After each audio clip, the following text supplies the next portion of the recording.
Napaka-importanting tanong, paano nga ba natin masasabi kung luho na ang isang bagay? Ako talaga pinagtanong no? Anong diskarte ang ating kailangan upang kahit sa swak swak sa budget ay magkaroon tayo ng mga bagay na gusto natin? Yan ang ating aalamin kasama si Ninang Risa sa ikonsulta mo. Good morning, Ma'am Riza. Good morning sa inyong lahat. Good morning sa mga kasambahay. Paano ba kami magkaka-afford ng mga luho namin? Yung ano ko yung question for example, lalaki. Oo. Diba? Lalaki kami. Pero mga ibang lalaki gusto nila ng kotse, which is not also it's also a need. It's also a want. But how do you know when it becomes a want already? Diba? Is there the specific types of cars that over the budget? How do you know pag umo-over ka na? Ang una mong titingnan, magkano yung kinikita mo. At doon sa kinikita mo, kailangan alam mo, magkano doon ang kailangan mong gastusin para sa needs mo. Yung basic needs.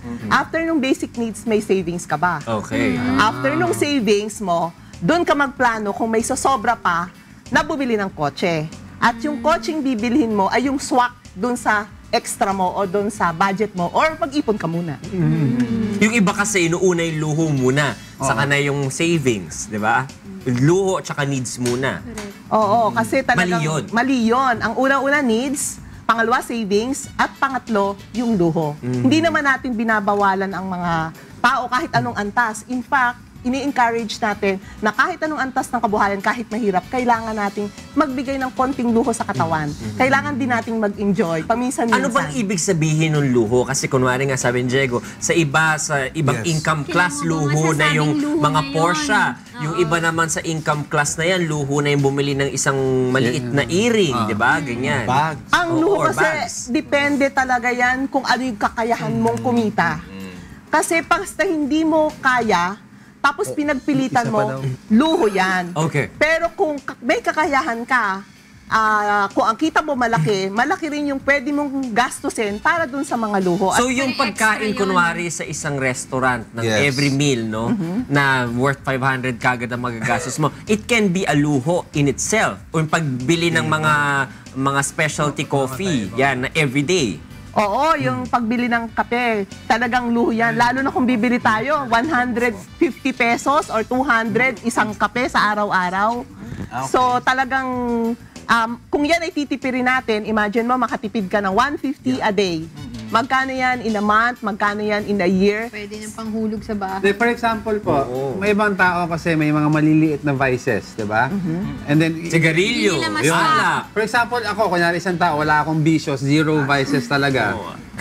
Wala akong masyado luho, pero ang kaisa-isang ano ko, magkape ng 200 peso cup a day. Okay, yeah. Ang Pero tanong, pasok sa budget, is that being selfish? Kaya-kaya mo Hindi yun. naman. Hindi sa yung kaya. luho. Hindi natin i-measure ko yung kayang-kaya. Basta, is that... ang luho kasi pwede nating ikategorya sa maraming paraan. Merong luho na kailangan natin. For example, mahilig kang kumanta. Diba? Si Angela yun. Hindi pa naman kailangan na bumili ka ng gitara. Gusto mo mag-gitara. So, yung mga ganon ay hindi naman natin talaga matatawag na luho kasi gagamitin natin para ma-improve yung mga kaalaman natin. Meron namang mga pangkapritsyo lang. Yung bang hindi mo naman talaga kailangan, ay, bibili lang ako ng... Bili ako ng violin, pero hindi naman pala Hindi ka pala gusto mag-violin. Hindi, ganyan po. Iba na kasi. Para makarelate lahat ng Pinoy. For example, cellphone. Di ba? Ang pinaka-basic sa cellphone, makatawag ka at Makatext. Yes. For example, yung work ko, kunyari sa TV or broadcast industry, kunyari, if I parang reinforce ko yung sarili ko, I want the latest S5 because it helps me get my scripts on time, schedule, ganon. Is that a good, valid reason? Hindi yan luho. Kailangan mo yan sa trabaho. So kung kailangan mo yan sa trabaho, Yes, pwede ko na gamitin! Hindi ko pa naman Pero nabili mo na. Nabili ko na, hindi ko nabuksan. oo. Pero unahin mo pa rin talaga yung kailangan mo muna. Siyempre, kailangan mo na budget ni misis. Pambili ng food, pambayad sa bahay, kuryente. Necessity muna, unahin. Ayan. Oo. Ayan. Kanya-kanya. Ito, Ma'am Risa, kapag ba nasa lower socio-economic class na, bawal na bang gumastos para sa mga bagay na leisure kung tawagin para sa kanila? Yung leisure na tinatawag natin, ito yung something na na-enjoy natin. Travel. Yung diba? pagka-travel, yung mga Travel. pleasurable sa atin.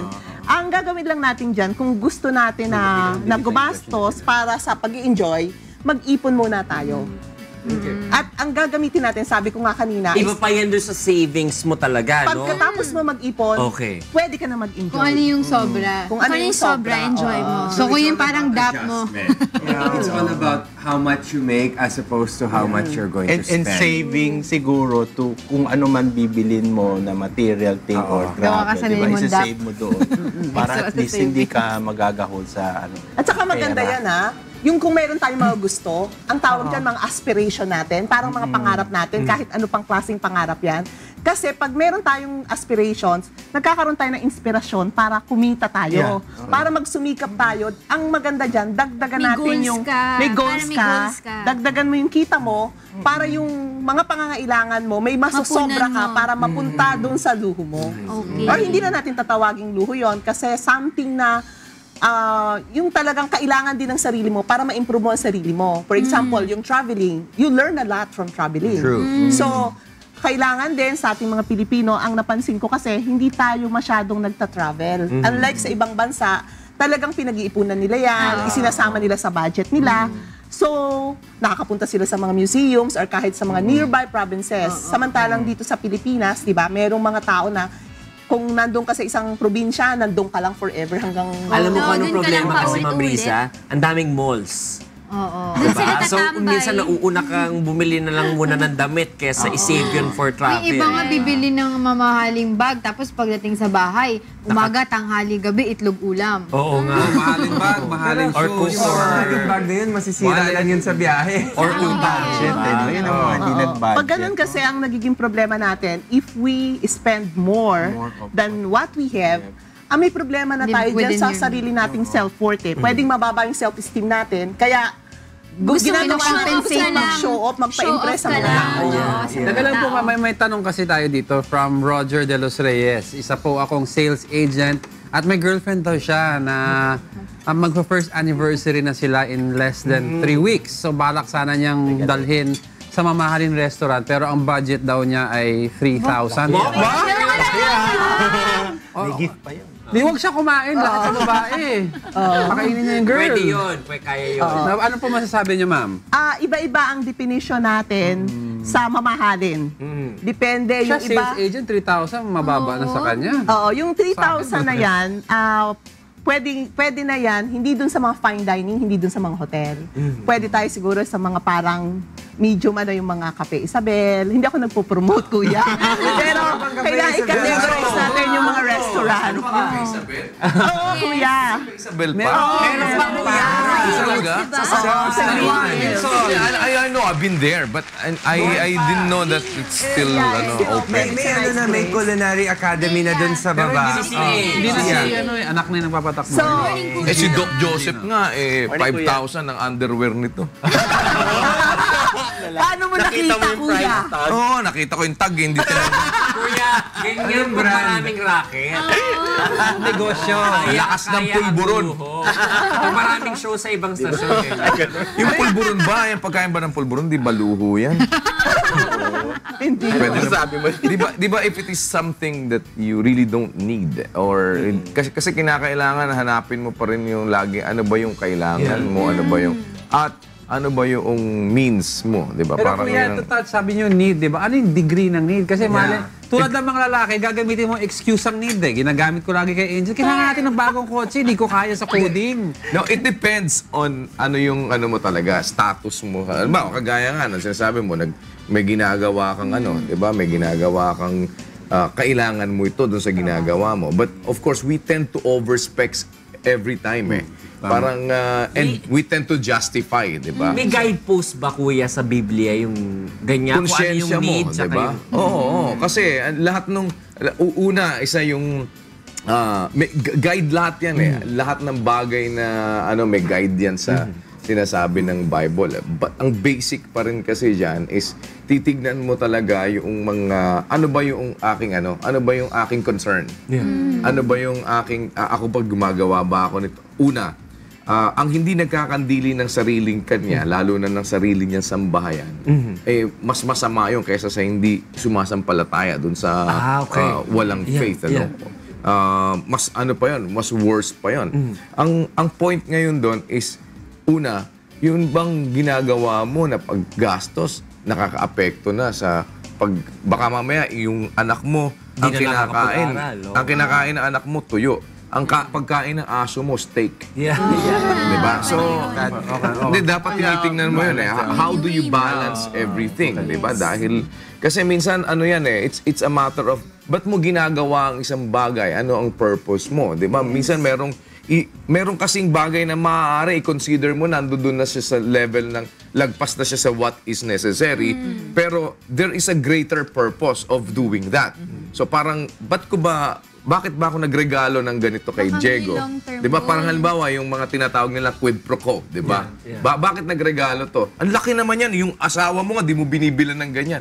Eh kasi I'm looking forward to A long-term ganito, goal. 'di ba? Dahil meron ako nag-i-invest ako dito. So it's a matter of parang pag tinignan mo, ano yun eh, beyond yung means beyond yung necessity mo talaga, no, na pangangailangan. But of course, may mga justifications on that But Yes. ang naging tendency naman natin, we over-justify. Di ba? Pero yung sinasabi Kailangan niyo, ko Kuya... ng shoes kasi sa trabaho ko, kailangan ko Ang sinasabi ni Kuya, positive long-term effect. Kunyari, ito luma na to, biglang masira, paano natatawag yung mga si Kuya pag kailangan na mag-English news namin? O mga... Pero tingnan nyo lahat, karamihan, basically, ang mga gumagamit ng cellphone, pag sinabi mo, over-specs lahat. Over-specs lahat. Ang dami mong features na hindi nagagamit sa telephone. Totoo yan, Kuya. Totoo yan. One of the things na nagiging, bakit nagkakaganon, hindi mo man lang binabasa yung Manual. Diba? Correct. Or tapos pag bibili ka, hindi naman batay doon sa ano Sa ba yung lifestyle ano mo. ko, tsaka ano ba yung kailangan kong features. 'Di ba? Parang for you to be able to scout ko anong kung uso. ano yung lapat sa iyo talaga. 'Di ba? Kasi parang kasi kagaya niyan, comparison between Apple and Android, 'di ba? Parang comparison between iOS and Android. O ano ba yung ano bang kailangan ko dito? Ano ba yung kailangan ko doon? Kasi ako, I tend to explore on things because meron akong, albawa, may nagbigay sa'yo ng marami kasi nagbibigay sa akin ng gadgets para parang i-evaluate or para i-review, di ba? So makikita mo ngayon, ito parang kung tatanungin yung lifestyle, yung gamit ni Rina. Sa gamit ni Rina, wala na, text lang ginagamit niya, tawag lang ginagamit niya. Instagram, naka-iPhone. selfie. Pero hindi, halimbawa, meron ganun lang, di ba? yes. Pero naka-iPhone siya. Yun lang pala gamit mo. Bakit Nokia. nag-iPhone ka pa? Di ba? So, maraming mga... I don't know kung paano nyo ina-assess sa ano nyo dahil kasi ibang Tama yun, aspect Kuya. yung ibang aspect yung... Minsan, merong mga bagay nagbabangga doon sa nagbabangga doon sa Men's kung ano perspective. yung theoretics at saka ano yung reality. Parang kagaya kaya Doc, maraming kuminsan, pagkasasabihin, tatanungin mo on air, maraming tinatago to mga doktor eh. Lumaki yung mata. Kapag dilatan ka tuloy. Hindi, marami. Di ba ganun, Doc? Kasi marami kang hindi ma-explain directly Yeah. sa TV. Di ba? So parang you tend to parang soften or kung minsan na hindi mo ma-explain talaga kung ano yung talagang dapat mong i-explain. Di ba? Kagaya halimbawa, ikaw, Doc, bakit ba pinili mo yung specialization mo na yan? Ano ba interest mo? Di ba? Bakit ba itong field na tumawa, cardiologist? Ano bang interest mo? Kasi yung nanay ko dati may sakit. Parang Jose Rizal, di ba? Parang nag-specialize sa ganito. Kasi meron siyang pinanggagalingan, di ba? So parang ngayon, ang problema naman din doon is yung pagka i-explain mo na yung lahat nung kumbaga parang isang pasyente, hindi lahat sinasabi mo sa pasyente. Ang pinakamalihim, doktor Kasi pag sinabi ko to, baka masiraan ang loob, mamatay ka agad. So parang sabihin ko sa kamag-anak muna or gano'n. Kasi kung ako yung tao, better sabihin mo sa akin kung ano yung talagang estado ko dahil para mas alam ko. Pero of course, ang tendency mo, tatanungin mo yung psychologist, ay hindi ho, kasi medyo...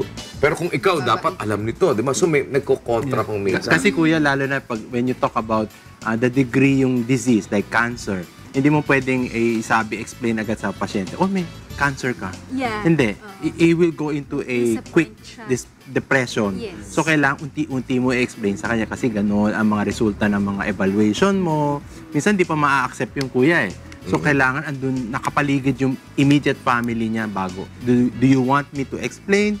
O kayo muna mag-explain. Minsan mahirap rin sila mag-explain kasi baka iba ang ma-explain ng hindi tama. May break it to me gently factor yan, di ba? Yes. Killing me softly. Parang ganyan.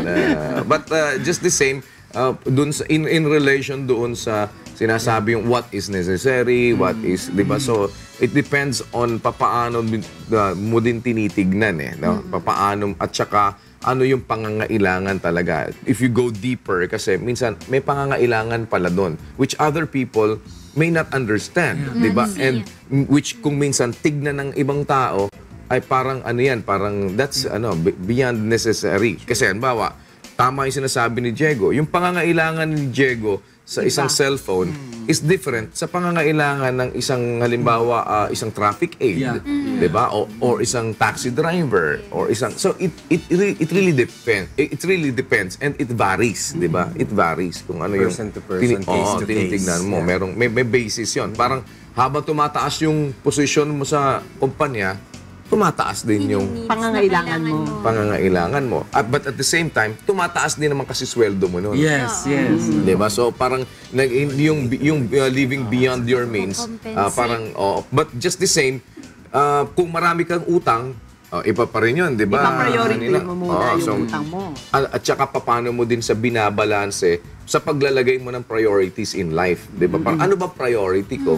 Kung ang priority mo ganito, paligayahin mo lang yung sarili mo, yun, di ba? Yun ang isang larawan ng walang kakwenta-kwentang tao, di ba? Ganun. But, so, iba na naman yung magiging doon. Iba na naman yung magiging usapan doon. Well, lang, di ba? Parang minsan may practical side.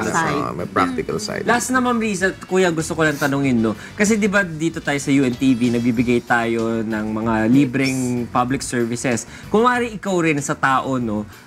Anong uunahin mo? Yung luho mo o yung pagbibigay ng yung pag-aambag sa kagandahan ng society? Either mag-donate ka or magbigay ka ng oras mo. Anong uunahin mo doon? Siyempre, napakaganda kung mayroong kang advokasya at magbibigay ka sa society kasi it makes you also feel good. Pero pwede mo rin namang balansehin yan. Maglalaan ka rin ng para sa sarili mo. Ang best principle, what I follow is, it is better to give than to receive. Diba? Parang ang principle is mas mabuting magbigay kaysa sa tumanggap. So that's the best principle dahil alam mo yung binigay mo, kung ano inihasik ng tao, yan din ang aanihin niya. Diba? Parang it's a matter of, ang Diyos kasi ang gumaganti sa'yo ang Diyos ang gumagawa, ang Diyos ang parang you're nothing kung wala namang, kung di ka binigyan ng buhay, di ka binigyan ng pagkakataon. So, first and foremost, yung obligasyon mo sa Kanya, ang obligasyon mo sa Kanya is not to actually puro sarili mo lang. It's more on you. You look dun sa kapakanan ng iba. And pag tinignan mo yung kapakanan ng iba, actually ginagawan mo ng pabor yung sarili mo Dahil you are being taken care of noong mas dahil sinusunod mo yung gusto niya, 'di ba? So, yun lang hindi ka magkasakit sa isang buong taon Malaking bagay. Parang 'di ba, dapat mo Di ka mamatayan. Exactly. Dapat mo na ipagpasalamat, di ka nasunugan, dapat mo nang ipagpasalamat. Parang ako, I would rather give to somebody na may sakit kaysa ako magkasakit. Di ba? Parang minsan nga yung nakita ko yung bata, naawa ako doon sa isang bata, may sakit sa puso or what, dahil sabing talagang sabi ko nun sa wife ko, alam mo, one of the things na magtutulak sa'yo lalo para tumulong ka doon sa ibang nangangailangan, pagpasalamat mo, hindi yung anak mo may ganyan diba? Parang kung yung anak mo may ganon, it's difficult. It's, diba, mas parang lahat apektado sa'yo. Ngayon, merong ibang may ganon, merong ka magawa, tulungan mo at ipagpasalamat mo at sana ay parang, di ba, siguro kaawaan ka na ng Diyos na ito naman yung para dun sa ganito binigay niya dun sa parang investment mo para sa anak mo, di ba, na parang kaawaan ng Diyos yung anak mo na wag namang magkasakit na kagaya nun dahil tinulungan mo na yung merong ganong klase, di ba? Tsaka mas marami talagang babalik sa atin pag marami rin tayong ibinigay. Kung ano yung binigay mo, twice or triple or ano yung babalik talaga sa atin. Kasi yung pagtingin mo sa mas una sa kapakanan ng iba, ginagawan mo ng pabor yung sarili mo. Being self. Actually, ginagawan mo ng pabor yung sarili mo pagka gano'n. So, sa akin, a sort of, tignan mo kung ano yung, kasi minsan meron tao pinipili yung trabaho over dun sa parang takot niya sa Diyos, di ba? Parang kahit na medyo labag na dun sa gusto ng Diyos yung gagawin niya, dahil ayaw niya mawala ng trabaho o ayaw niya mawala ng Kasi pagkakakitaan. pera yung Diyos niya. And little you realize na pagka nabuhay ka ng walang Diyos, pwede ka mawala ng trabaho. Pero mawalan ka ng trabaho dahil sinunod mo yung gusto ng Diyos, pwede ka niyang bigyan ng trabaho. Yeah, He will And provide. even better than what you have. True. Yan. On that note, maraming salamat. Again, Ninang Riza Matibag Muyot. Siya po ang Resident Financial Advisor natin dito sa GMK. Salamat po. Thank you rin po. Nakasama ka si Doc Joseph. Pinagdidilatan ka na, kuya. Sabi niya, gusto niya patunayan, ako, laki kita ha. Hindi